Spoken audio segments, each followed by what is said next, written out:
Well, we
to like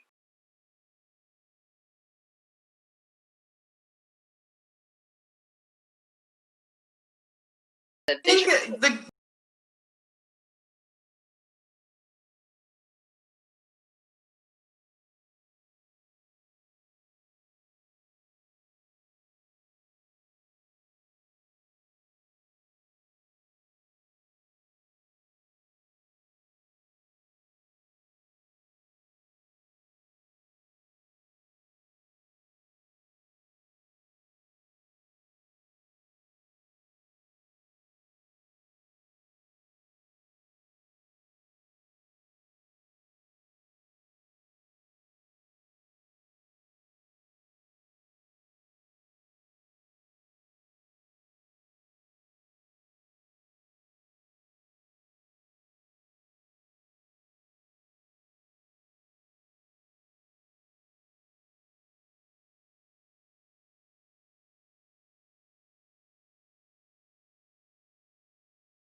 Welcome to Santa Fe's Wildfire Safety Forum. We're so glad you were able to join us.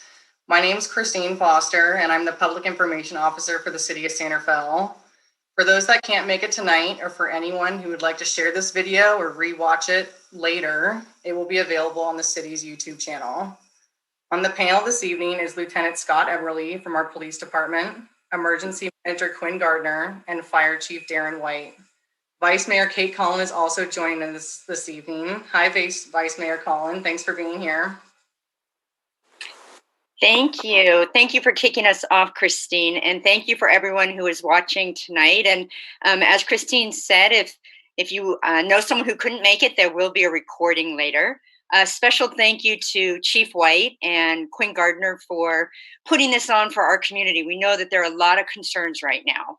We know that our firefighters are here, obviously still supporting all the residents of San Rafael, but we also know that they're out and they're supporting the lines, the fire lines in the surrounding areas where we are experiencing wildfire. So we're so grateful for them making that opportunity tonight. And thank you to Lieutenant Everly, who is here to a partner in all things first responding. So in the first responder world. So we're glad that he can be here to help fill out some of the answers to some of the questions. So what's happening tonight? So thank you to all of you who sent in questions ahead of time. We have about 20 of them, and they were very comprehensive, but we tried to really focus on the top ones. So the goal is to provide clarity and to have transparency about the decisions that are being made and what we're doing here in San Rafael. And it's really to provide you with that information. And before I turn it over to our panel, I also want to just put a thought out there for what do you bring to this, right? Well, all of our actions as individuals, as homeowners, as residents are as important, and building your own resilience. So we got a good head start on that with Measure C passing, that additional funding. The panel will be talking about how those funds are going to be used, but a big thank you. We've already shown that being responsive and being responsive to fire is important to our community. But in terms of what you can do, I want you to encourage everything you hear tonight. To encourage you to tell your neighbors everything that you hear tonight, to pass it along so they know what we're up to, and also your own personal actions. So clearing the space around your house, clearing out your gutters, being cognizant of having your space around your house be as safe as it could be. Think about joining Firewise. I know we are starting one in our neighborhood. That really starts to focus your efforts on both your own property, but as well as what you can do in your neighborhood. Again, we all have to show up to solve the issue of wildfire prevention. So I want to recognize you for spending some time with us tonight, and to thank you for your patience as we try to get through all of the priorities that our community has. But we recognize there are a lot of needs out there. And we can't get to them all, but tonight you will have clarity about the decisions that we are making as a community. So stay connected to us, keep asking us questions, and we appreciate your patience as we implement all the different programs. So before I turn it over, my last plea, wear a face mask. Wear a face mask. We need to continue to suppress the virus transmission. So with that, I am now turning it back over to Christine. Thanks, Vice Mayor. Okay, thank you. And thanks to all the residents that submitted questions via our online form. We actually received nearly 50 questions, so we're going to do our best to address most of them this evening. We've grouped them together into themes. Our topics tonight include evacuation, alert warning, vegetation management, ignition concerns, and a few others. So we'll start with some questions about emergency alerting. If you asked a question about something specific to your partner, to your property, or reported a hazard, vegetation inspectors will follow up with you separately. So let's get started. Chief White, can you tell us the best place to get real-time updates on any nearby fires, as well as evacuation mandates, evacuation warnings, and the shelter-in-place order? Absolutely. There's a couple of sources I think that the community will find very helpful towards this end, especially when it comes to specific incidents they may be concerned about in our local or regional areas. And so CAL FIRE provides updates on active incidents via fire.ca.gov/incidents. The app serves as a tool of sorts to enable wildfire alerts, among other capabilities. I also recommend signing up for Pulse Point. This is a very great program that actually provides incident notifications. Excuse me, you can sign up via Pulse Point at www.pulsepoint.com. Any number of different types of incidents, whether it be hazardous materials response, structure fires, unusual incidents, aircraft related incidents. They're a great resource as well that provides everyone with pretty much real time situational awareness. The CAL FIRE website, very versatile tool that provides mapping and it provides updated news and other content that people will find very helpful. So those are two areas where I think if you really want to find out about what's going on with an active incident, I think you'll be able to get some very good information and intelligence. Awesome. Thank you. Quinn, do you have anything to add? What about unincorporated areas of San Rafael or near China Camp State Park? Yeah, really appreciate the question and ultimately the interest in staying informed. That's one of the most important things all of our residents can do is have that information and be prepared to make decisions based on that information. Like Chief mentioned, Pulse Point's a great resource, especially in Marin County, as well as, of course, Nixle and Alert Marin, which we're going to talk about more kind of throughout the evening. So you'll probably hear those more than ever. One resource I definitely want to make sure everybody's aware of is NOAA, NOAA, weather radios. And through a partnership with the Weather Service, we're now able to issue alerts and warnings through that tool as well, which isn't necessarily reliant on cellular communications or other tools. So that's a great resource. We do, of course, have, in terms of the unincorporated, that's why the Alert Marin is so essential because that covers the entire county. And we have various notification systems in place, as well as monitoring tools that do cover China Camp and other areas of the city.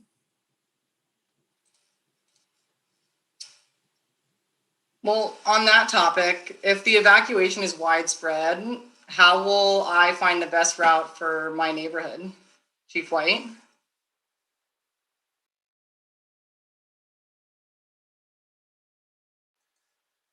Hey, Chief, you're muted.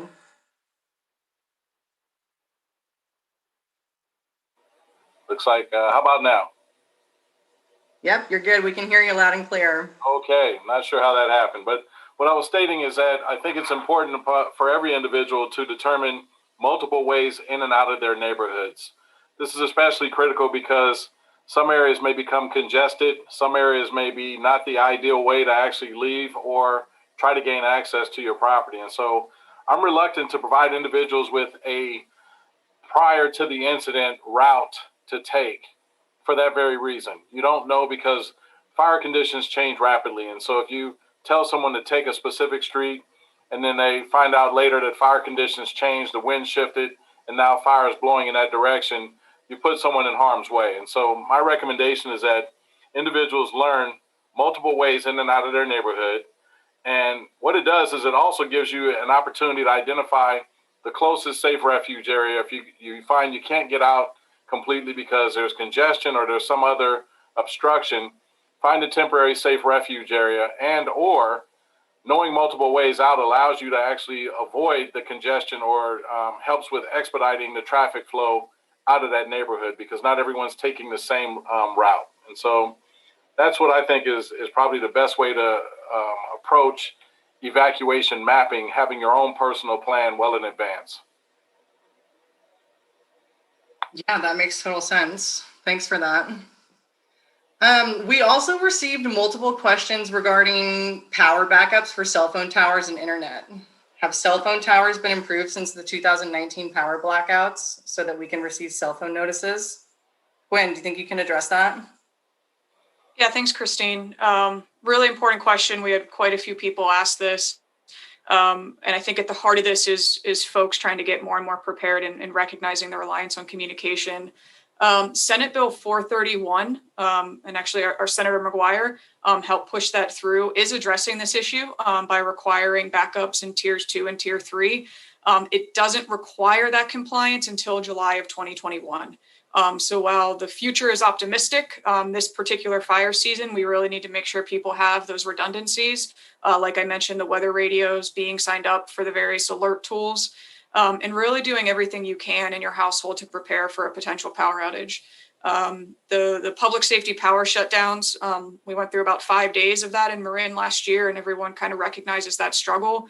And especially in the times of COVID, it's critical that you're as self-reliant as possible so that we can avoid those congregate environments, such as charging centers and shelters. So improvements are forthcoming, and companies are working through those, but we won't see total compliance necessarily until 2021. But again, there's lots of things we can do individually to be getting more prepared for the PSPS. Thank you. So this next question builds off alerting to address communicating with our families. Chief White, in your experience, how would you recommend households communicating with family and friends during an emergency? What's the best way? Well, that's an excellent question.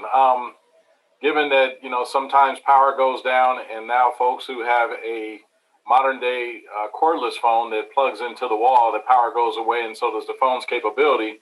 I'm kind of old school, and I'm a proponent of using the old school landline when possible. I've got 2 old school phones. They're both rotary down. Actually, one's push button, so I have 3 that you can plug into the wall and actually use the AT&T landline to be able to make phone calls and receive phone calls. I find that can be fairly reliable, but I understand there could be some challenges also with whether or not those lines are still being maintained now that society is moving away from those lines towards cellular service. But that is one I think, effective way of being able to make phone calls and or receiving calls. Another is modern technology, such as the iPhone, has an app called Find My. And that map allows you to actually track family members and other loved ones, and they can also track your whereabouts by virtue of that app that's on your phone and readily at your disposal. And so I think that's an excellent way for family members to be able to understand and pinpoint your location at any given time. And then last but not least, social media is becoming a huge platform for people to be able to communicate almost in real time pretty quickly. And so with that, Facebook and other platforms actually provide an opportunity for you to share and provide real-time information. I also state that in a lot of instances, even during emergency incidents, we'll find social media is actually generating real-time situational awareness, sometimes a little bit faster than our first responders are able to, especially those who are directly involved in mitigating the emergency. So I think those three mediums kind of take care of the old school thought process along with modern technology. Yeah, your comments about social media are very true. It seems like a lot of our public safety agencies are leaning heavily on Twitter to get information out there in real time so people can have their hands on the most recent updates. Absolutely. Scott, I'm calling on you. Here I am. How would the police respond if family members are unable to connect with a local resident here in San Rafael? Yeah, first, I would like to just echo what Chief White had said about social media. I think it's a great thing. There is, I'm sure we've all heard of Nixle. Nixle is what we at the police department would push out in real time during an emergency event. And you can simply text any zip code. So if you wanted to text the zip code to where your family member lived in to 888-777, you will start to receive the Nixles that we would send out. That would give you some information on where evacuation sites might be, where we want people to stage, maybe some routes. That would give some family members some real-time information about where their family is going. And then that's what I would call stage one, right in the middle of the emergency. Our dispatchers are going to be pretty inundated with phone calls. So I would try to follow all our Nixle alerts. And then as time progresses and you still can't get a hold of your family member, please call 485-3000 and you could file a missing persons report. I know that sounds maybe daunting, but we're here to help. We're here to find your loved one or your family member. So we would be the best people to have all the current information of where your loved one might be. So please do not hesitate to give us a call and we'd be happy to help out.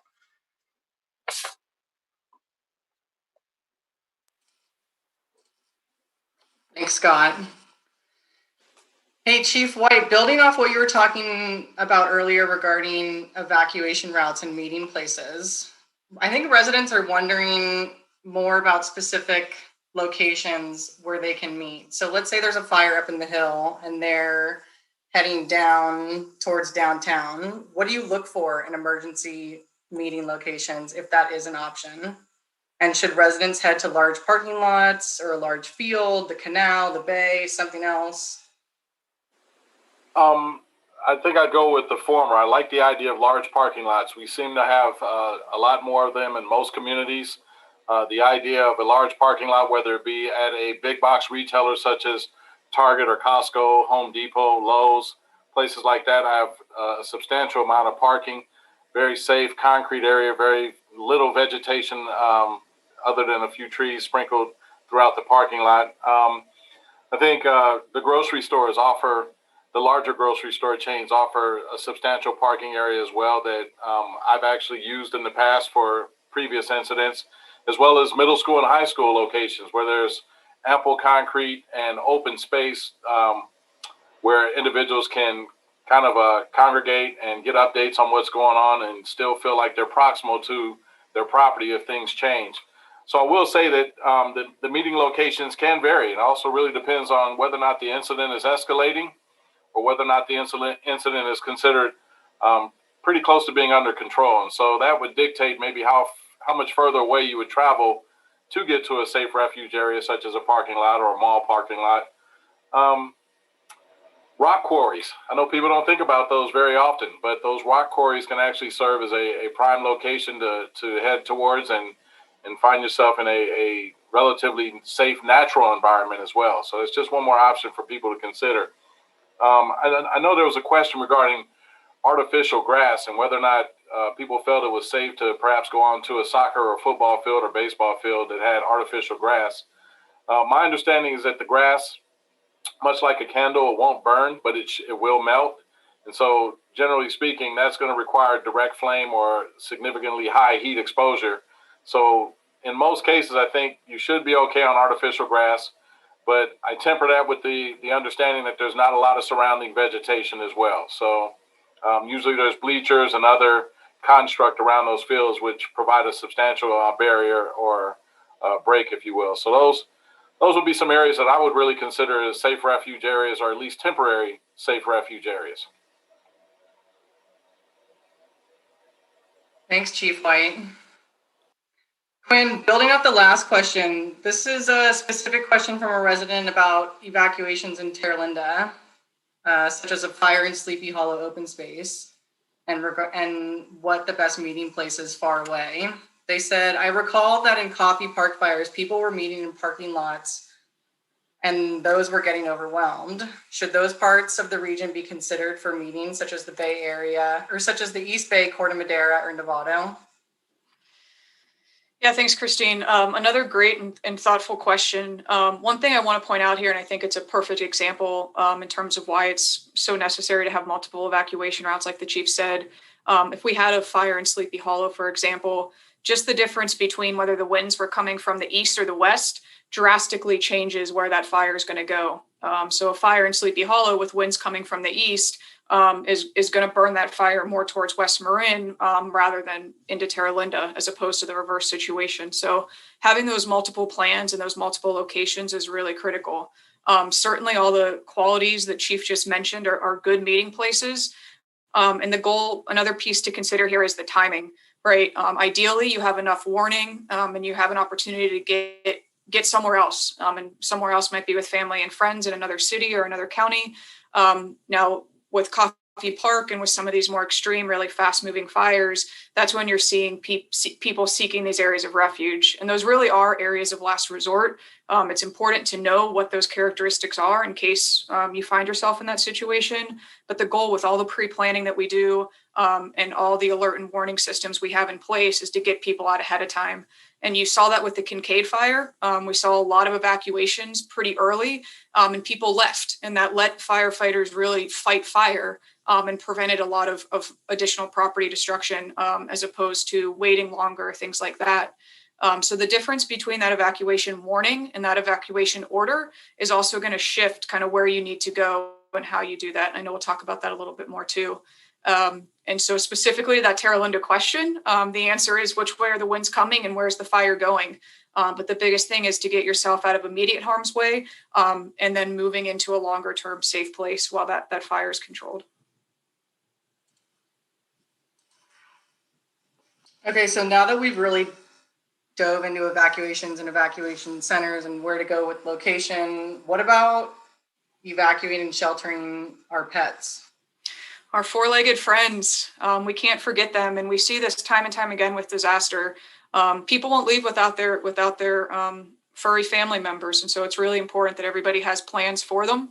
And that especially on that evacuation warning, that's a great opportunity to catch the cats so they're not hiding under the bed and things like that. We do Marin Humane has the lead in Marin County for animal sheltering. When possible, we co-locate shelters so that the animals are nearby their owners. Large animals obviously require additional planning, such as livestock, horses, things like that. So again, it's really important folks have their individual plan.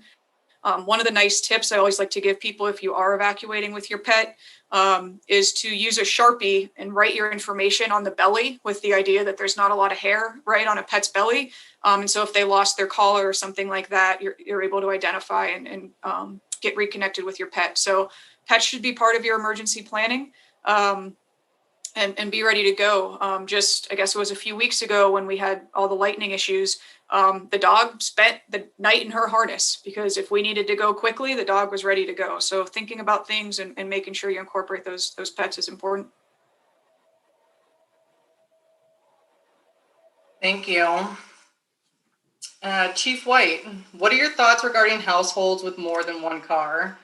I imagine some residents would like to keep all their cars if they can and use them to evacuate more or additional items if they receive adequate warning.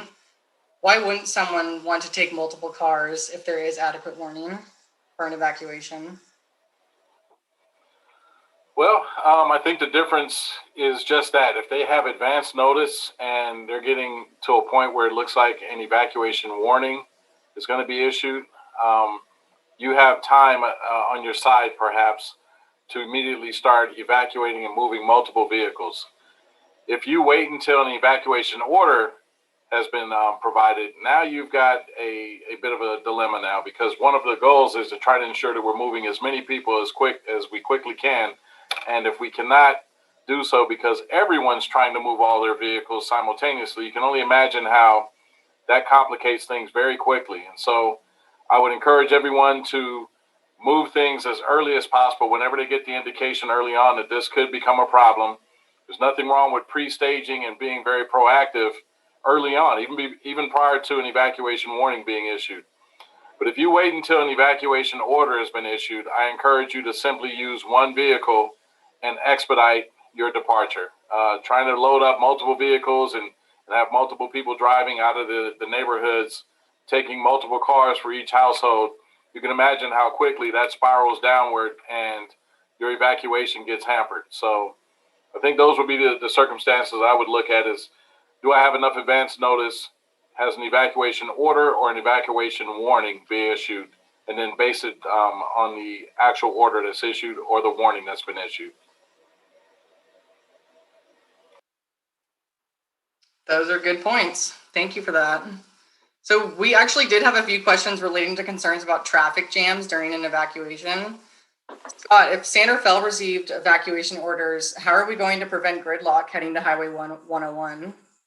That's definitely a big concern. And I want to foremost just put the minds of the citizens at ease and let them know that we are going to do everything that is possible to open up all the roadways. And that would be for both directions. So normally, Manuel T. Freitas, since we've been talking about Terra Linda, is a east-west roadway. We would just make it an east roadway and open up both sides, call in mutual aid from our partners to the north and south law enforcement, as well as the CHP, to help with onloading or offloading onto the freeway on-ramps.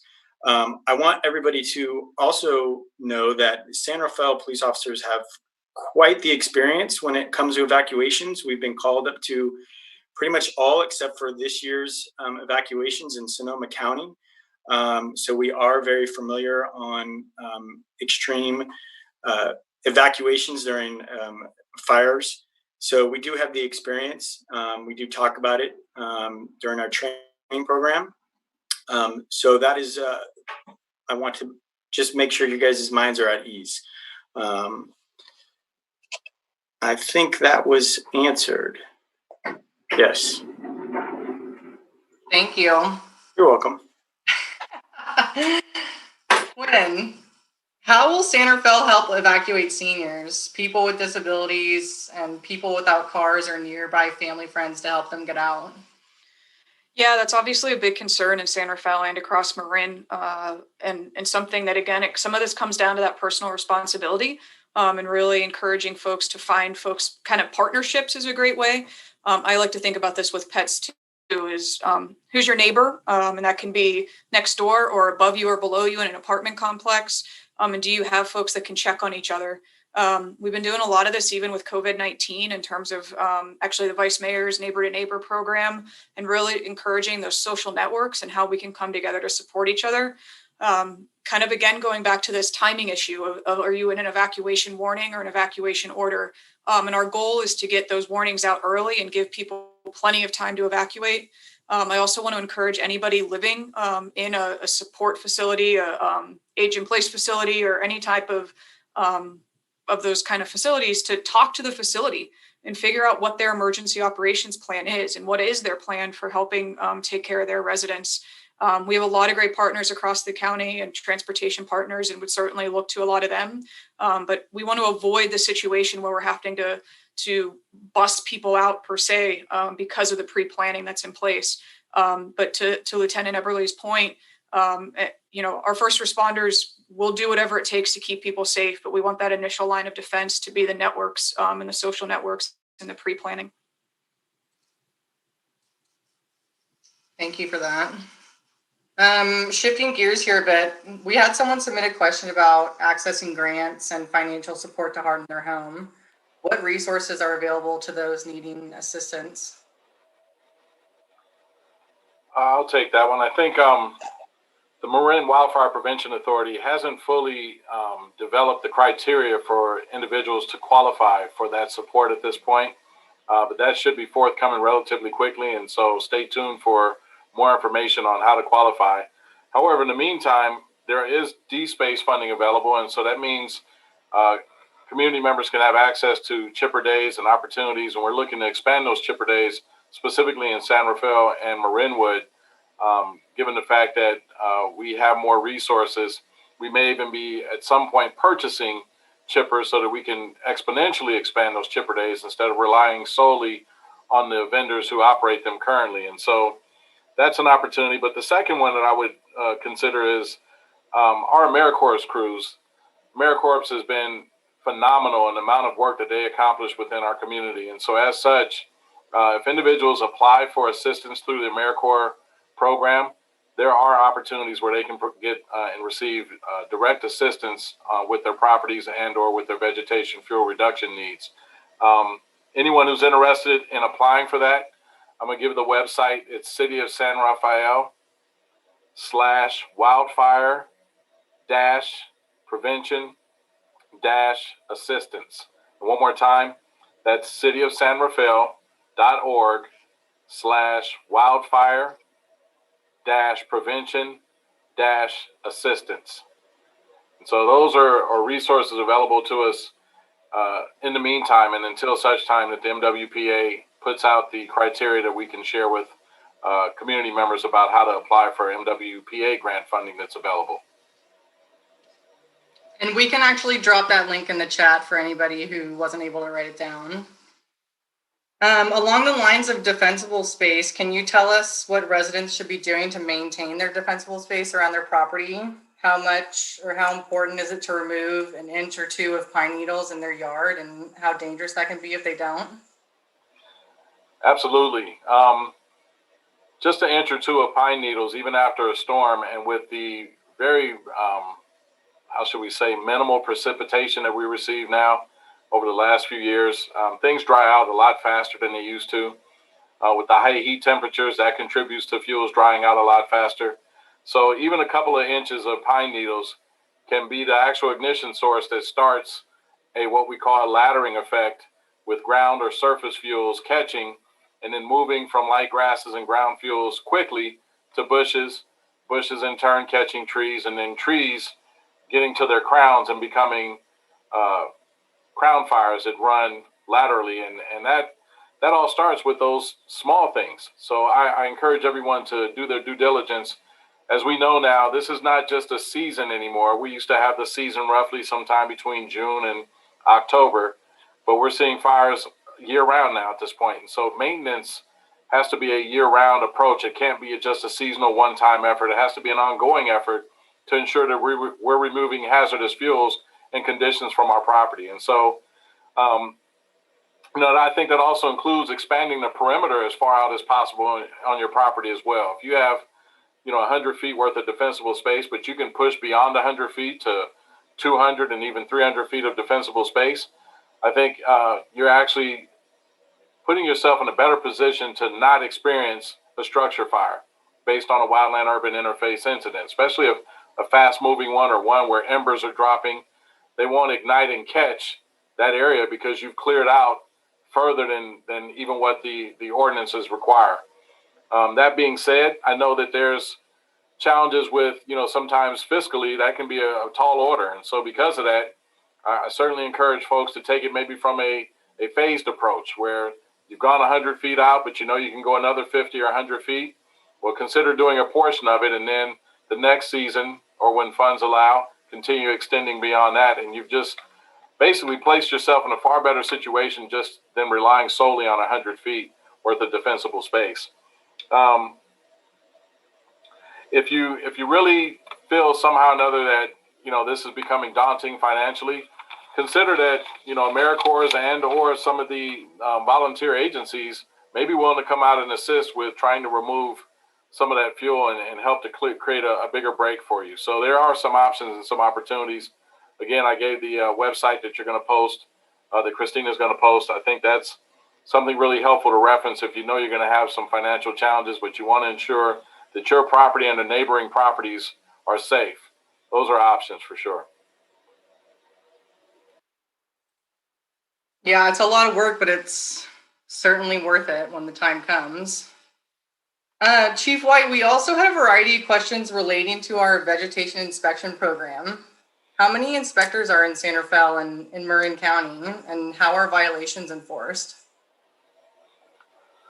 Well, I think I'll go with the number of inspectors first. We were very fortunate to hire 6 quality defensible space inspectors, and they're working with one of our vegetation management inspectors right now. We have a total of 7 individuals specifically for San Rafael, and they're doing amazing work. In just over a month's time, they've already gotten through roughly 1,600 inspections, and they're well on their way of reaching the target that we had set for them within the next few months.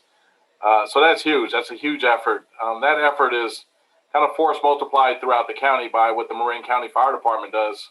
My understanding is they had roughly somewhere between 20 and 22 or so temporary inspection staff to help assist with the jurisdictions that they provide the seasonal inspection services in. And then if you look north to Novato, they're looking at a program that also involves inspection staff, but their model is a little bit different, but it's more along built on educating the homeowners and seeking compliance through education. And so given that our community here in San Rafael, we're just now getting to a great portion of the community members, I think our goal is to provide education first and to help the homeowners understand what we're looking at and why it's important to obtain their compliance, not just for themselves, but for their neighbors and for their neighborhood and for all that live in the wildland-urban interface. And so we're not given to actually penalizing individuals at this point. However, there could come a time when ordinances are put in place that those who are uncooperative or unwilling for some reason to meet the expectations and the compliance standards that are in place, then we could move into a noticing and a pre-citation and then ultimately the citation-based program. But we're hoping that's the exception, not the rule. everyone here, from what I can tell, really understands and appreciates why it's important to be fire safe. And so with that, I don't expect that there's going to be a real problem trying to gain compliance. It's just going to be a matter of how much can be done and how soon. Thanks, Chief. Hey, Quinn, do you have the WUI hotline number on hand by chance? I do. Thanks for asking. And folks are more than welcome to give this number a call to either request an inspection or if you have any specific vegetation concerns that you want one of our inspectors to come check out. And that number is 415-721-2875. Again, that's 721-2875. And we'll go ahead and put that in the chat as well. And we're checking that voicemail on a Monday through Friday basis and responding to those inquiries as quickly as we can. So appreciate you guys kind of being our eyes and ears out there. Thanks, Quinn. So we're switching gears a little bit again. Scott, we had a variety of questions relating to reducing ignitions in the open space. What is San Rafael doing to address the fire danger caused by homeless encampments, especially the encampments off Villa Avenue near 101 on-ramp, where campers have been seen with propane tanks? I know there is a couple questions on this, and I want to first address the encampment off of Villa near 101 on-ramp. First of all, I share the residents' frustration on the encampments all over the open space, and I can tell you that we're working diligently on removing them, and I'll give you some stats, I think, on the next question. But specifically with the Villa Avenue encampment, it's a little frustrating because that's not our jurisdiction. That is state jurisdiction and falls under Caltrans, and we currently, or our last meeting, we've had numerous meetings with them, and our last meeting is they've informed us that they've taken a hard stance on the current CDC guidelines and not to clear any homeless encampments, as clearance would or could increase the likelihood of COVID-19 transmission. Even though we currently lack the jurisdiction to remove any of the encampments located on Villa Avenue, I want to let you know that we do work closely with CHP. CHP also has a kind of a team that is similar to our downtown team that deals with the quality of life on issues related to or near freeways. And they have gone out to that site. I'm going to get some confirmation, but I heard that they did do a couple citations there. I will get that confirmation. But I do know that they did remove a couple gas cans there. I think it was this weekend. And we are up there almost every day, and we will and have taken enforcement action on any other criminal acts, which would be stolen property, drug use, anything of that nature. So I just want to reiterate that we are aware of that campsite on Villa Avenue. We are currently working very closely with other services, whether it be the Downtown Streets team. They've come up there and cleaned a little bit.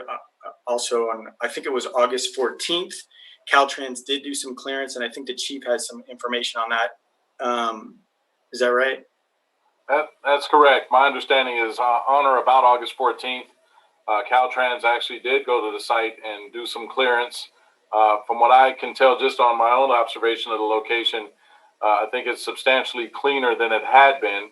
But as with any homeless encampment site, over time, things start to reaccumulate. And so we recognize the situation, and we share the concerns of the community members, and we're being as proactive as we possibly can. We've been partnering with San Rafael PD as well as Caltrans when possible, and it's not something that we are just ignoring by any means. We're trying to ensure that the homeless personnel have access to other ideal solutions and resources that may be helpful to them. At the same time, recognizing that once certain individuals leave that location, other individuals who see that location as desirable may decide to actually locate it in that location as well. And so the problem becomes repetitive, if you will, unless somehow or another we can compel Caltrans to put up secure fencing in that area, I think we're going to continue to see this location and others similar to it have a similar outcome. The downside or the positive side of this, if you want to see any positive side, is the idea that it's butted up next to a concrete freeway as opposed to directly located to open space areas where there could be some significant issues. But I don't say that to minimize the concern. I just say that to recognize there are areas that we would be far more concerned about, but this is an area of concern. Thanks to you both. Scott, we actually had another concern relating to San Rafael Hill and Boyd Park. A resident asked, I live on Lincoln Hill near Robert Dollar Drive, very close to the open space above Boyd Park. There is an ongoing issue with homeless encampments, which have been the source of many hillside fires. What is being done to protect the surrounding neighborhoods in this area? Yes, first, I want to thank that citizen for bringing that to the forum. I also want to make sure that if they haven't already, please contact the police department and report any encampments that they see in the open space. If the residents did not know that we have just hired a full-time open space ranger to augment our part-time open space ranger that has probably been in existence for over a decade. The ranger's responsibility is to monitor all city-owned open space. And just a couple stats here, since January of this year, there have been over 150 campsites posted and removed in the open space, and over 59,000 pounds of debris associated with those sites disposed of by the police department with the assistance of Public Works. The bulk of these campsites removals were completed actually after July 1st and is done in a coordinated effort amongst the city of San Rafael, County Marin, in certain cases with local homeless service providers to achieve long-term solution to the chronic homelessness. So we do not only go up there and just post these campsites, we also provide outreach, phone numbers, and oftentimes we work with our own mental health outreach provider, Lynn Murphy, who will come with us to provide outreach to try to get a more permanent solution to the homeless problem. Thanks, Scott. I'm jumping on our website right now to see if I can find the form for reporting encampments, and then we'll drop it in the live chat for everybody. Thank you. Moving on to vegetation management and fuel reduction when it comes to citywide efforts. Chief White and Quinn, we had a variety of specific questions relating to vegetation management, but in the interest of time, I'm hoping you can broadly address some city efforts and how residents can request inspections for specific property or areas that they think are hazards. I'll start and I'll share some of the recent efforts of the San Rafael Fire Department, specifically in Marinwood personnel. Our engine and truck company personnel are now out visibly doing assessments in a lot of the neighborhoods where we may not have actually been able to get out and get eyes on some of the parcels and properties that we have identified as parcels and properties that may need attention. And so those assessments are really important, and that information is going to be relayed to our defensible space and vegetation management inspection personnel so that they can have a more real-time situational awareness and help prioritize some of those areas where we want to get the defensible space inspection staff out to interact with the homeowners and provide education and start to reduce the community risk. And so I think when we look at that combined with what we've done in the way of bringing on board the defensible space inspectors and working on building software that actually helps communicate the situation by photograph, by documenting some of the key things that we need to see that will determine whether or not we're really becoming a safer community or not. Those are huge efforts. And so I wanted to make sure I spoke to those things to help the audience understand that we have some significant things that are underway right now. Thanks in large part to the Marin Wildfire Prevention Authority monies, thanks to city leadership support, thanks to the fire department's efforts to ensure that they do their part, the members do their part to address community risk. And so, again, you mentioned in the interest of time, I'll let Quinn contribute to part of that response. Sorry, I got a little long-winded there. No, that's great, Chief. Thanks.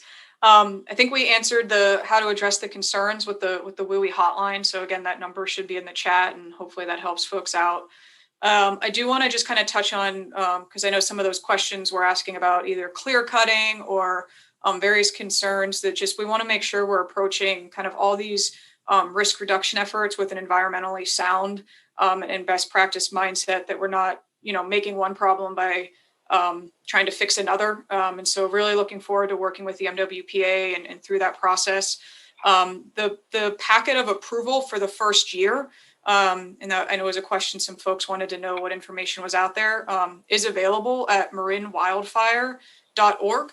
And so you can see, actually, it's the June meeting. That packet actually has everything that was approved with the initial budget. Marinwildfire.org is a great resource there. And kind of as we move through these vegetation efforts, really balancing, again, risk reduction, but also with environmental harm reduction and kind of finding that best sustainable practice as we move forward. And then just kind of on the MWPA note, just want to make sure everyone's available that or aware that while the tax measure passed here in March, it's a very new program. We won't actually see taxes collected until the end of this calendar year.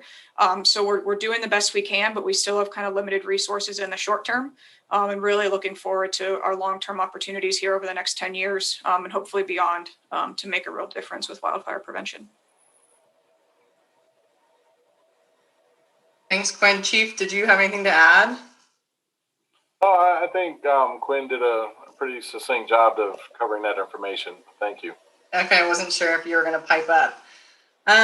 We actually also had several questions about how residents can help, either via the Community Emergency Response Team, which is also known as CERT, or donations to fire victims, or any other means. Do you guys have any recommendations?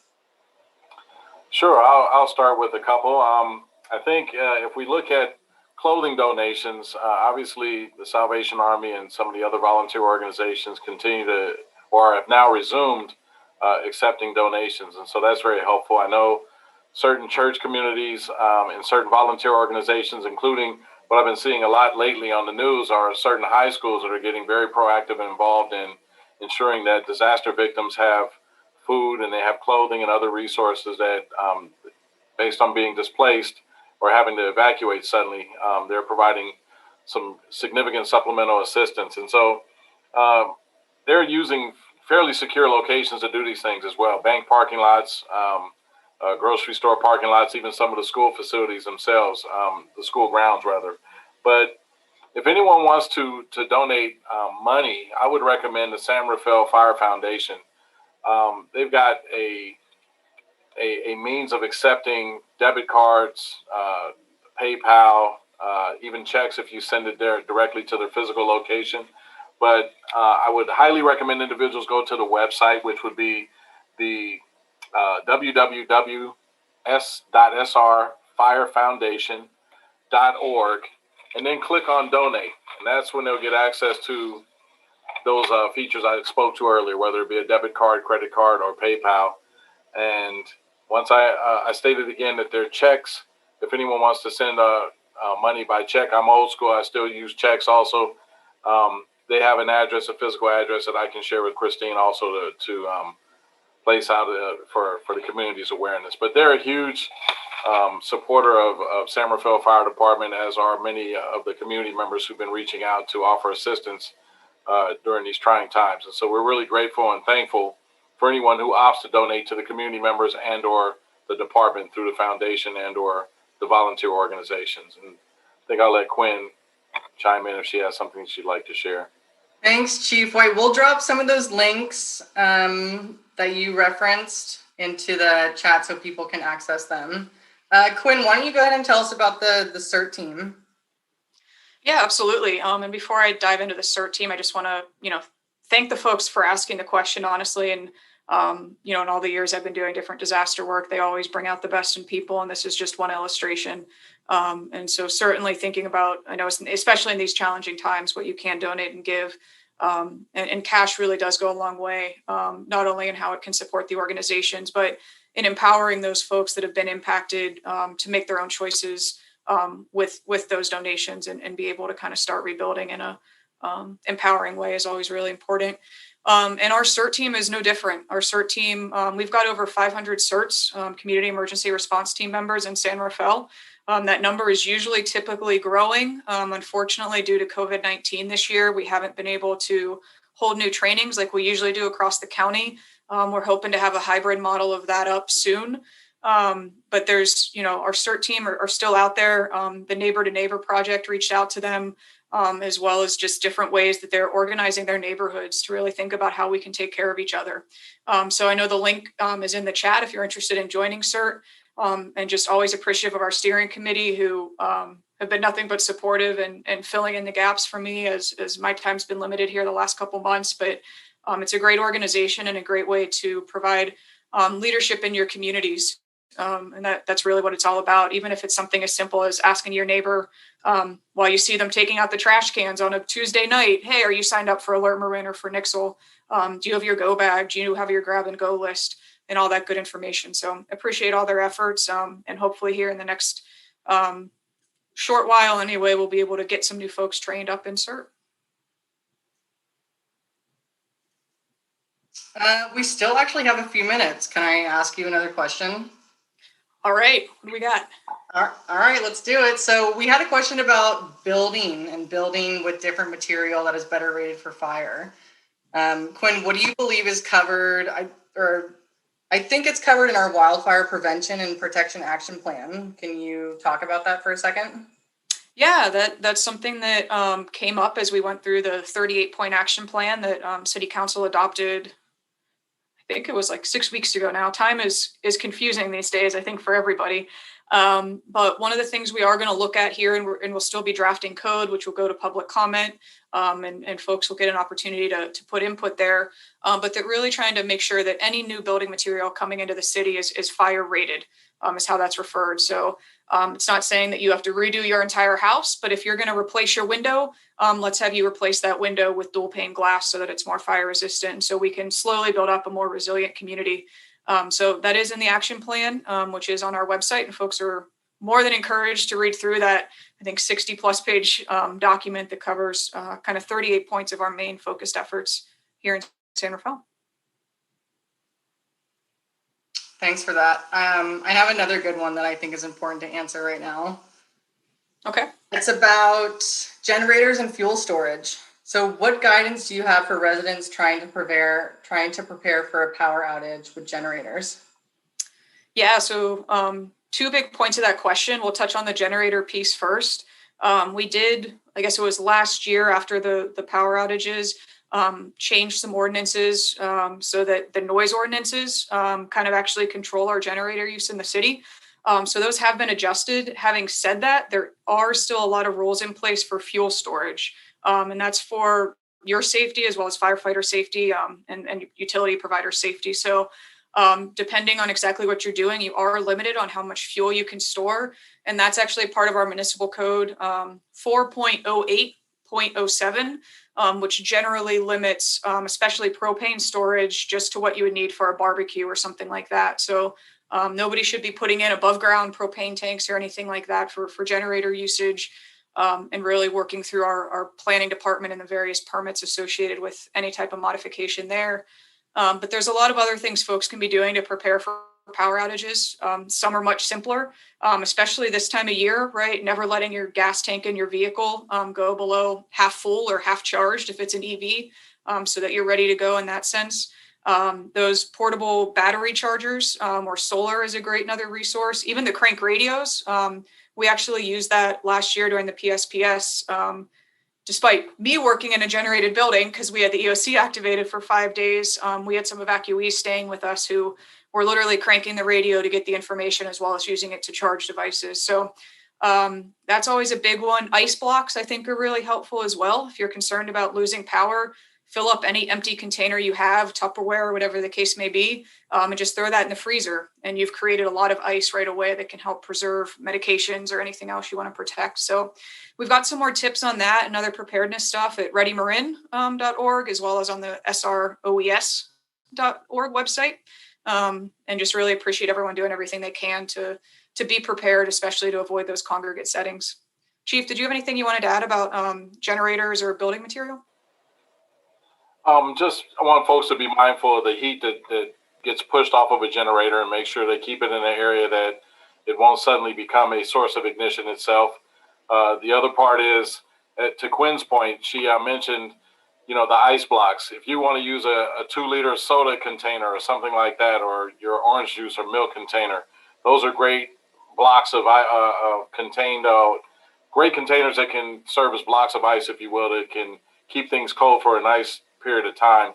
And so, put that in your chest or freezer or even in your refrigerator to help keep your items as long as you possibly can. But don't want to get too deep into disaster preparedness, but I want to always make sure that people have that kit in their car. They have the kit at home, and they also are prepared with plenty of water. You just never know when you might run into an issue where water is going to be a concern. That's our life source. Please make sure you have substantial amounts of water for every individual in your home. That's all I'll share.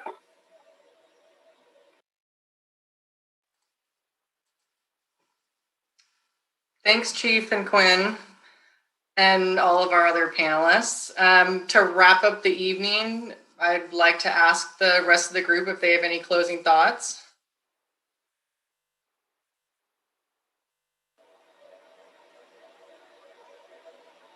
And if we don't have any takers, we mentioned this at the beginning, this recording will be on our city YouTube channel, and I will be sure to share it with the community in our next emergency update. I have something I'd like to share. I just didn't want to, speak on top of someone else. So, first of all, I want to thank Quinn for getting this set up. I want to thank Vice Mayor Kate Collin. I want to thank Captain Eberly and you, Christine, for helping to coordinate and moderate this, and for everyone else who supported our effort to provide this forum this evening. I especially want to thank the community members who've placed their questions and those who are actively involved in ensuring that the community is safe. We learn more from hearing from you. We learn more from hearing your concerns. As many people as we have out in the field right now, we can't cover every area of the community. And so we rely on you as force multipliers. We want to partner with you to ensure that what we're doing, it's actually hitting the mark, not missing the mark. And so you have a group of a lot of committed and dedicated individuals who are genuinely concerned about our community's safety, and we will continue to work hard. And so with that, don't hesitate to air your concerns. And you will have a group of responsive individuals doing our best to try to make sure that the community stays safe and prepared. And so I want to thank everyone. Thank you very much. If I may add my thanks, thank you, Chief. What you said it beautifully. And the only thing I want to add on is, again, remember what your own personal responsibility is. I know Quinn's going to be proud of me. Here's my go bag. I attended one of her sessions last year. So we're serious when we say do what you can to support yourself and to support your neighbors. So, and thank you again for all the panelists for making such an informative evening.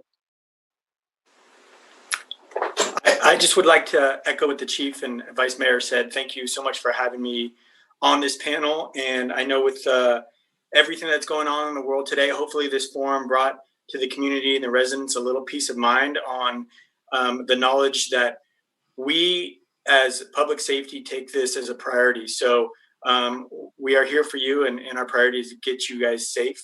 And that's what we're here for. So if you have any follow-up questions, I just want to, for myself, I am available. You can contact me anytime, or any of my staff, or my rangers. If you have any issues you want to report about open space and homelessness, please call the police department. We're happy and here to help you out. Thank you. Thanks, everyone. And my closing thought, this was really driven by hearing the community questions, and I hope, you see us being a responsive, public servants to you, and we'll continue to do these pieces. And to the Vice Mayor's point, September is National Preparedness Month. So you're going to be seeing a lot coming out of our office in terms of different things we want you to do and steps you can take to get prepared, including the 1 hour to get ready presentation. We're going to do that virtually here in the next week or two, as well as trying to do some, I haven't come up with a snazzy title yet, but just kind of Q&As. So if you have questions that I can help answer, I'll be available kind of in a coffee with a cop or lunch and learn mindset, just trying to keep it really casual and be as responsive as we can. So if we didn't get to your question, I do want to point out that the questionnaire was anonymous, so people felt comfortable answering. Having said that, we can't directly email folks back, so we'll put together an FAQ. The video will be available, but if you have other questions or don't feel like your specific concern got addressed, please email us. If you have any of us personal emails, you're welcome to use those, or the OES at cityofsanrafael.org with anything follow-up, and we'll be sure to get back to you. So thank you to everybody for joining us and for our panel. Thanks, everyone. Have a nice evening. Thank you all again. Take care.